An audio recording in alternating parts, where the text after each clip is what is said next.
স্বাগত জানাচ্ছি ডিবিসি নিউজের নিয়মিত আয়োজন সমাধান সূত্রের সাথে আছি আমি তাহিয়া রুবাইয়া তপলা। এই অনুষ্ঠানে আমরা সপ্তাহের 5 দিন নারীদের নানা সমস্যা এবং তার সমাধান নিয়ে আলোচনা করে থাকি। এই ধারাবাহিকতায় প্রতি মঙ্গলবার আমরা কথা বলি পারিবারিক সম্পর্ক নিয়ে। আজ আমরা কথা বলবো যৌনাচার, ভ্রান্ত ধারণা, সঠিক ধারণা এই বিষয়টি নিয়ে। তবে শুধু আমরাই বলবো না, বলবেন কিন্তু আপনারাও। স্ক্রিনে দেখানো নম্বরে ফোন করে যোগ দিতে পারেন আপনিও। আপনার প্রশ্নের উত্তর দেওয়ার জন্য আজ আমার সঙ্গে আছেন ক্লিনিক্যাল সাইকোলজিস্ট জোহরা পারভিন। স্বাগত জানাতে চাই আপনাকে আজকের সমাধান সূত্রে। জোহরা পারভিন, আমরা যে কথাটি বলছিলাম একটু আগে, ভ্রান্ত ধারণা অথবা সঠিক ধারণা, একদম শুরুতে এই বিষয়টি আপনার কাছে স্পষ্ট হব। সেক্সুয়াল মিসকনসেপশন বলতে আসলে কি বোঝায়? অ্যাকচুয়ালি সেক্স বিষয়টা নিয়েই হচ্ছে এই যে কথা বলা। থ্যাংক ইউ ডিবিসি, পলা এবং ডিবিসি। এই জিনিসটা খুবই একটা খুব গুরুত্বপূর্ণ উদ্যোগ যে মিসকনসেপশন কোনটা তার আগে কিন্তু বুঝতে হবে যে সেক্স কি, বিষয়টা কি। এটা কিন্তু খুবই আমাদের গোপন, আমরা কিন্তু কথা বলতে চাই না। হ্যাঁ, তো ভ্রান্ত ধারণা হচ্ছে যে ধরেন সুস্থতা এবং আমার সুস্থতার বাইরে যে বিষয়গুলো থাকে, ঠিক তেমনি যে সেক্স সম্পর্কে সায়েন্স কি বলে, থিওরি কি বলে, রিসার্চ কি বলে, তার বাইরে এমন কিছু ধারণা, যেই ধারণাগুলো আমাদের ইয়াং জেনারেশন ঠিক যেহেতু ট্যাবু, যেহেতু কথা বলা নিষিদ্ধ, এটা লজ্জার ব্যাপার, সেই জন্য তারা কিন্তু সঠিক ধারণাটা পায় না। একটা ছোট্ট জিনিস যদি দেখেন, পরে আলোচনা তারও আসবে, যে ধরেন ফর এক্সাম্পল কোন একটা ইয়াং ছেলে ভাবছে যে আমার তো মাস্টারবেশন করি, বা যে স্বপ্ন দোষ যে কথাটা আছে, যে আমার বীর্য বের হয়ে যায়, তার মানে আমার শক্তি সব বের হয়ে যাচ্ছে। 80 ফোঁটা রক্ত থেকে যে বীর্য যেত, কত রকম যে ধারণা আছে আমাদের ছেলেপেলেদের মধ্যে। এইগুলাই হচ্ছে ভুল ধারণা। যে বিজ্ঞান কি বলে, থিওরি কি বলে, তার বিপরীতে যেগুলো বহন করছে কিছু ধারণা, যেটা কিনা ক্ষতি করছে। অপলা, আমি আরো কিছু বলতে পারি, আমি স্কোপ দিচ্ছি আপনাকে, যদি আপনার কোনো প্রশ্ন না থাকে। আদারওয়াইজ আমি আরেকটু বলতে চাই। জি, আমি এই সম্পর্কে আপনার কাছ থেকে জানবো, আপনি বিস্তারিত বলুন। সেই সাথে একটু যোগ করবেন যে আমাদের দেশের তরুণ সমাজ আসলে এই সম্পর্কে কতটুকু জানে, কিংবা আপনি যে বলছিলেন অনেকটাই জানে না। তো আমাদের পারিবারিক এবং সামাজিক কাঠামোটাই তো এভাবে তৈরি হয়ে গেছে, তাহলে তারা যে এই বিষয় সম্পর্কে জানবে সেই ক্ষেত্রে আসলে করণীয় কি বলুন। Exactly, thank you Apala. প্রথম কথাই হচ্ছে আমাদের একটু মাথায় রাখা দরকার যে হোয়াট ইজ সেক্স, বা যৌন ক্রিয়াটা এটা কি। এইটা যে এত লজ্জার বিষয়, এইখানে তো আসল ঝামেলাটা আমি যে আপনাকে বলছিলাম। আমরা যদি একটু দেখি আমাদের যে প্রেরণা চক্র, মোটিভেশন, ড্রাইভ, আমরা যে তাড়িত হই এই 5টা জিনিস। একটা হচ্ছে ফুড, তৃষ্ণা, হ্যাঁ, স্লিপ, আর হচ্ছে এই সেক্স, যৌন, আর হচ্ছে এটা বলে যুদ্ধচারিতা বা পাওয়ার।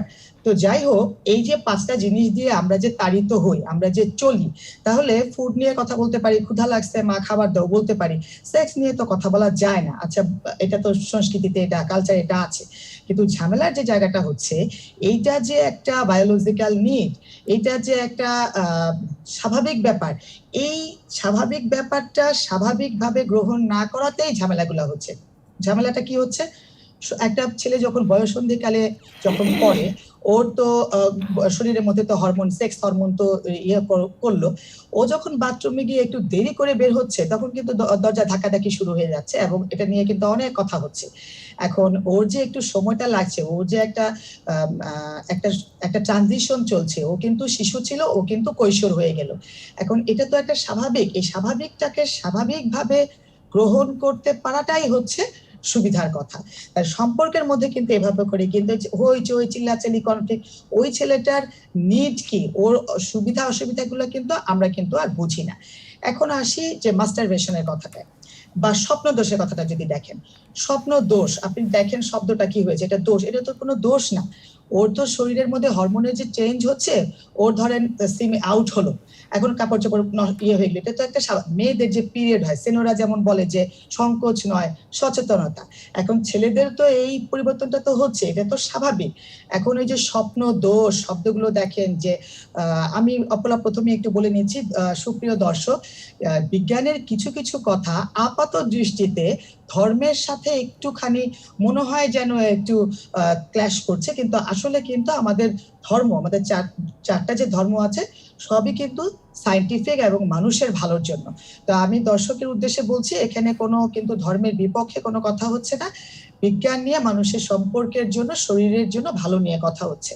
তো এই যে মাস্টারবেশন যে ছেলেরা করে, তো তো এইটা হচ্ছে শরীরে যে আমরা যদি দেখি যে ছেলেদের যে স্ক্রোটাম, ওখানে বডি থেকেই তো রক্ত উৎপাদন হয়, এই যে সিমেন্ট সব তো বডির খাবার দাবার থেকে, এটা তো একটা শরীরের একটা প্রক্রিয়া। এখন ওই যে স্ক্রোটামে যে জমা হচ্ছে সিমেন্ট, ওটা তো আউট। আপনি সিম্পল একটা উদাহরণ দেখেন, আমাদের যদি বাথরুম পায়, বাথরুমে যাচ্ছি, এটা আউট হচ্ছে, আবার ভাত খাচ্ছি, খাবার খাচ্ছি, এটা তো একটা সায়েন্টিফিক একটা প্রক্রিয়া। তো সিমেন্টের ক্ষেত্রেও তাই, এটা বডি থেকে আউট হতে হবে। এখন এই আউট হতে গিয়ে ছেলেরা পরে ঝামেলায়। এই আউটটা করতে ও যদি বাথরুমে একটু বেশি সময় নেয়, ও খাচ্ছে ধাক্কা থেকে, দরজা ধাক্কা থাকি, ও যদি স্বপ্নের মধ্যে ইয়ে হয়, এটা একটা এটা উপকার, এটা বের হয়ে যাওয়াটা উপকার। এখন কথা হচ্ছে ধর্ম এবং সমাজের নীতি আমাদের ভালোর জন্য।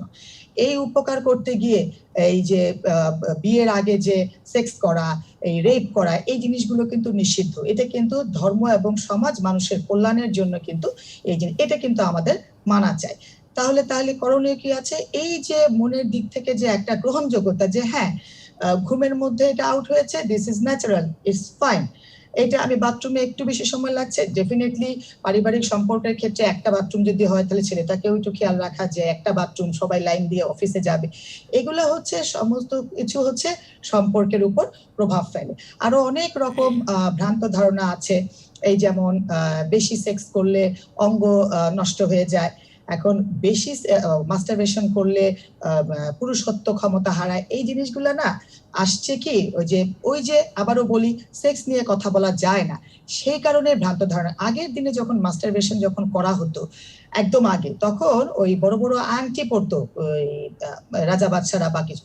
এখন আপনি দেখেন একটা স্কিনকে যদি আপনি এরকম করেন, আপনার যদি কতগুলো আংটি থাকে, এ তো ঘষা খাচ্ছে, স্কিনটা তো টর্চার্ড হচ্ছে। সিম্পল জিনিস, মাস্টারবেশনের জন্য শরীরের পুরুষত্ব ক্ষমতা, সায়েন্সের কোনো যুক্ততা নাই, এটা হয় না। ইস্যুটা হচ্ছে আমার হাতে কোনো অর্নামেন্টস আছে কিনা, স্কিনটা ঘষা খাচ্ছে কিনা, এটা হচ্ছে প্রশ্ন। তো জিনিসটা হচ্ছে ধর্ম সমাজ আমাদের ভালোর জন্য যা বলে সেটাকে মাথায় রেখে সঠিক ধারণাটা রাখতে পারলে আমাদের ইয়াং জেনারেশন ভালো থাকবে, সুস্থ থাকবে। অপলা, আমি কি আরেকটু বলতে পারবো আপনার অনুমতির অপেক্ষায়? আমি জি একটু জি, চেষ্টা জোহরা করছি পারভিন, আপনি সংক্ষেপে। বলুন, আমরা শুনছি। আচ্ছা, থ্যাংক ইউ। আরেকটা জিনিস হচ্ছে ইরেকটাইল ডিসফাংশন। এই যে আমি একটু ছেলেদেরকে কভার করে তারপরে মেয়েদের জায়গাটায় আসবো।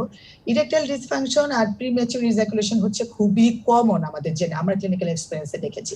প্রিম্যাচুর ইজাকুলেশন তো হচ্ছে 1 মিনিটে 2 মিনিটে, মানে ওই যে লিপটন চা, এটা আছে লিপটন চা 1 2 3 আউট হয়ে গেল, বউ তো খুবই আনহ্যাপি। এখন এখানে হচ্ছে পারস্পরিক সম্পর্কের ব্যাপার। বউ যখন বলবে তোমার তো মুরদ নেই, তখন কিন্তু ছেলেটার তো অ্যাংজাইটি আছে যে বউকে তো খুশি করতে হবে, তা না হলে তো ইয়ে থাকে না। এখন এইটা হচ্ছে পারস্পরিক একটা বোঝাপড়ার ব্যাপার, যে ওয়াইফকে কিন্তু কোনো একটা খোঁচা মারবে, কিছু একটা ইয়ে করবে, ছেলের তো আবার ক্যাপাসিটি দেখাইতে হবে। এইখানে হচ্ছে ব্যাপারটা। প্রিম্যাচুর ইজাকুলেশনের জায়গাটা হচ্ছে অ্যাংজাইটির চোটে দ্রুত আউট হয়ে যায়। অ্যাংজাইটি চোটে আমাদের কি না হয়, আমাদের তো জামার মধ্যে এই বাথরুমও পড়ে যায়। এখন অ্যাংজাইটিটা থাকা যাবে না, এটার জন্য আপনারা চাইলে সাইকোলজিস্টের হেল্প নিতে পারেন। তো প্রিম্যাচুর ইজাকুলেশন হচ্ছে সেক্সের হচ্ছে আসলে টাইমটা ইস্যু না, এটা হচ্ছে কোয়ালিটি, দুইজনের গুড আন্ডারস্ট্যান্ডিং এ উপভোগ করা, এটা হচ্ছে ব্যাপার। এখানে 3 মিনিট 5 মিনিট 10 মিনিটের মামলা না, যদি কোনো ইস্যু থাকে সাইকোলজিস্টের সাথে আলাপ করা।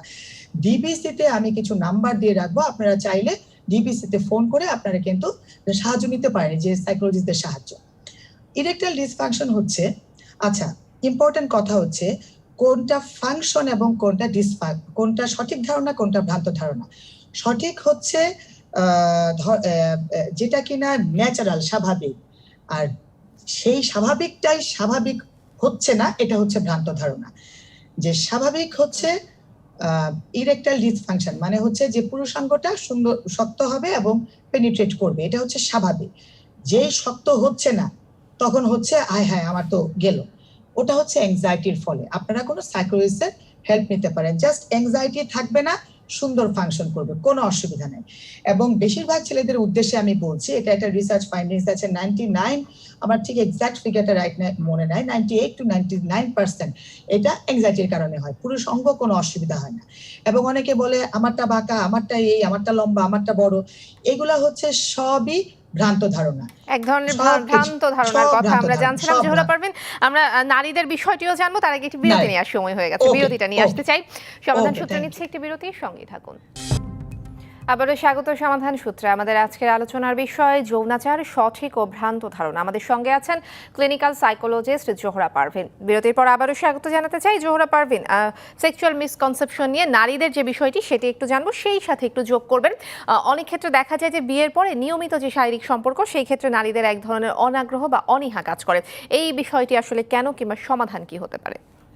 থ্যাংক ইউ অপলা, আপনি মনে হয় আমার মনটা রিড করে ফেলেছেন। একদম ঠিক ওই পয়েন্টেই প্রশ্নটা করলেন।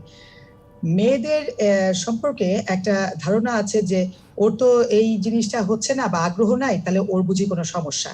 এখানে দেখেন, ছেলেদের যে ইজাকুলেশন হচ্ছে, বীর্যপাত হচ্ছে, মেয়েদের সিস্টেমটা তাহলে আলাদা না। এই মেয়েদের জায়গাটা হচ্ছে, যদি ওই যে সেক্সের আগে যে ফোর প্লে যেটাকে বলে আদর সোহাগ করা, ওটা যদি ঠিক মতো না হয়, তাহলে মেয়েদের লুব্রিকেশনটা হয় না। আবার সারাদিন ঝগড়া হলো, ওইটার প্রভাবটা গিয়ে সেক্সের উপর পড়ে।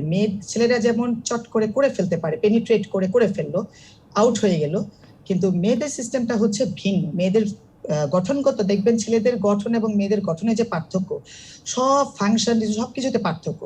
মেয়েদের দরকারটা হচ্ছে আদর সোহাগটা ঠিক মতো হবে। সেখানে আপনি সেক্স ইন্টারকোর্সের আগের যত স্টেপ, সেই জিনিসগুলো করা এবং সাধারণ সম্পর্ক ভালো থাকা, তখন মেয়েটার লুব্রিকেশন ঠিক মতো হবে এবং সে আগ্রহ পাবে, সে কিন্তু পিকে উঠবে। এইগুলোর অভাব আছে আমাদের সমাজে, সম্পর্কের মধ্যে।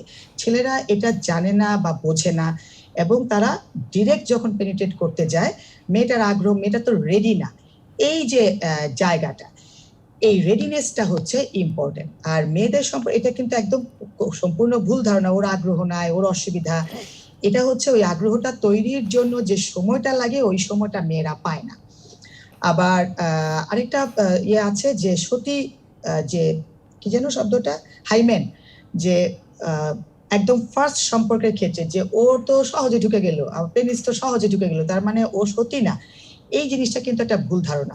অনেক সময় হতে পারে কারো বিয়ের আগে অভিজ্ঞতা থাকতে পারে, কিন্তু অ্যাথলেটদের দেখবেন যে হাইমেন অনেকেরই থাকে না। বেশি লাফঝাপ করলে, বেশি অ্যাথলেট যারা, তাদের কিন্তু ওই ইয়েটা থাকে না, পর্দাটা থাকে না। তো জিনিসটা হচ্ছে যে কোনটা সঠিক কোনটা জেনারেল জিনিসটা আমাদেরকে মাথায় রাখা দরকার। আরেকটা জিনিস আমি ভাবছিলাম অপলা, এটা খুবই ইম্পর্টেন্ট, যে সেক্সুয়াল ভেরিয়েশন কোনটা আর ডিসফাংশন কোনটা, দুটো শব্দ কিন্তু ভিন্ন। একটা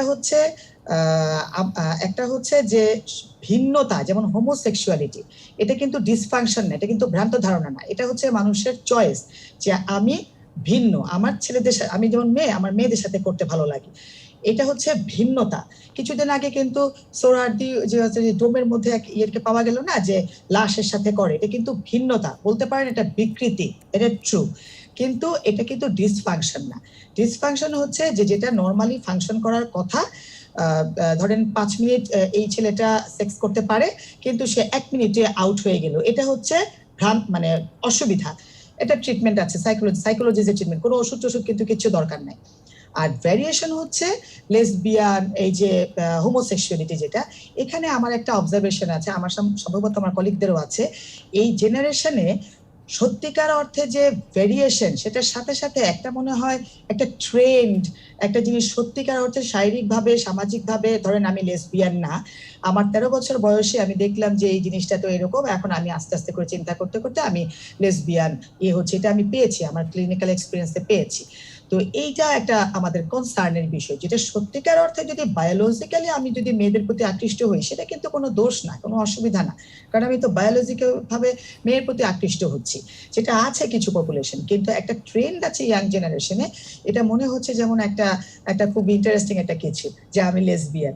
এটা একটা কনসার্নের ব্যাপার আমাদের, এটার পারিবারিক সম্পর্কে খুব ছাপ ফেলে। সবচেয়ে বড় কথা হচ্ছে সুসম্পর্ক, এই সুসম্পর্কের জন্য সাইকোলজিস্টের শরণাপন্ন হওয়া যায়। এরকম আরো অনেক মিসকনসেপশন আছে। আমার মনে হয় সমাধান সূত্র, আমি পার্সোনালি এবং প্রফেশনালি খুব গ্রেটফুল ফিল করছি ডিবিসির প্রতি, সমাধান সূত্রের প্রতি। এই টপিকসগুলো না আরো আনা উচিত, তখন যত আসবে তত তথ্যগুলো ছড়াবে। সময় আছে। একটা বিষয় হচ্ছে যে সেক্সের ব্যাপারে ছেলে এবং মেয়ে, তাদের শরীরগত যেমন পার্থক্য, তাদের মনগত পার্থক্য। তো মেয়েটার নিড কি, স্বাভাবিক নিড কি? মেয়েটার স্বাভাবিক নিড হচ্ছে সারাদিন ঝগড়া, কোনো ভালোবাসা নাই, তাহলে আমার এখন আগ্রহ নাই, এটা স্বাভাবিক। সো ওই ঝগড়ার ব্যাপারটা আগে সলভ করা দরকার। ওই যে আগের দিনে ইয়ে আছে না যে পুরো পুরো ড্রেস খোলাও, যে কিছু কিছু ভ্রান্ত ধারণা আছে যে পুরো পোশাক খোলা যায় না, শুধুমাত্র পেনিট্রেট করে ফেললো, এটা কিন্তু ভ্রান্ত ধারণা। সায়েন্স কিন্তু এটা বলে না। যেই রুমে হাজবেন্ড এবং ওয়াইফ বা পার্টনার যে আছে তারা ক্লথস থাকাটাই তো একটা ব্যারিয়ার, একটা বাধা। সো এই যে পুরো উপভোগ করাটা যে এইটা যে স্বাভাবিক, এই জিনিসটা মানুষের বোঝা দরকার। আমরা যখন খাবার খাই আমরা কিন্তু রাগ ঢাক করে খাই না। হ্যাঁ, সেক্স অবশ্যই আমরা ওপেন করব না, আমরা নিজেদের ঘরের মধ্যে করব, কিন্তু ওখানেও তো একটা একটা জিনিস দেখবেন অপলা, আপনি এবং আমি আজকে যে প্রোগ্রামটা এসেছি আমরা কিন্তু শাড়ি পরে এসেছি, আমি কিন্তু চোখের মধ্যে ইয়ে দিয়েছি, এটা কিন্তু একটা রেডিনেস, আমি একটু গেট আপ করে আসলাম। সেক্স যখন মানুষ করে এই রেডিনেসটা কি থাকে, এটাও কি ইম্পর্টেন্ট না? আমরা যখন খাবার খাই গুছিয়ে টুছিয়ে করি, সেক্সের জন্য কি একটা একটা পরিবেশ, একটা সুন্দর একটা পরিবেশ।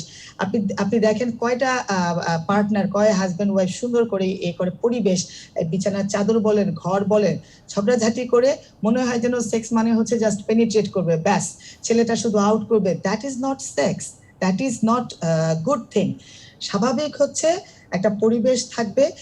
আমাকে আর কিছু বলতে হবে না, এই পয়েন্টটা বললে মানুষ বুঝবে যে মানে যারা এই নাকি যে এই রুমটাকে, আমার বেডরুমটাকে আমাকে কেমন করতে হবে, আমার সম্পর্কটাকে আমাকে কেমন করতে হবে, এটা একটা উপভোগ করার জিনিস, এখানে কোনো অন্য কোনো ইস্যু নাই। আর কি সময় আছে? আমার অনেক কথা। জি, জোহরা পারভীন, আসলে আমরা একদমই শেষ মুহূর্তে চলে এসেছি। এই বিষয় নিয়ে নিশ্চয়ই আরেকদিন আপনার সাথে আরো বিস্তর আলোচনা হবে। আজকের মতো আপনাকে বিদায় জানাতেই হচ্ছে। সেই সাথে বিদায় Thank you. জানাচ্ছি দর্শকদেরকেও। সমাধান সূত্র এই ছিল আজকের মতো। ডিবিসির সঙ্গেই থাকুন।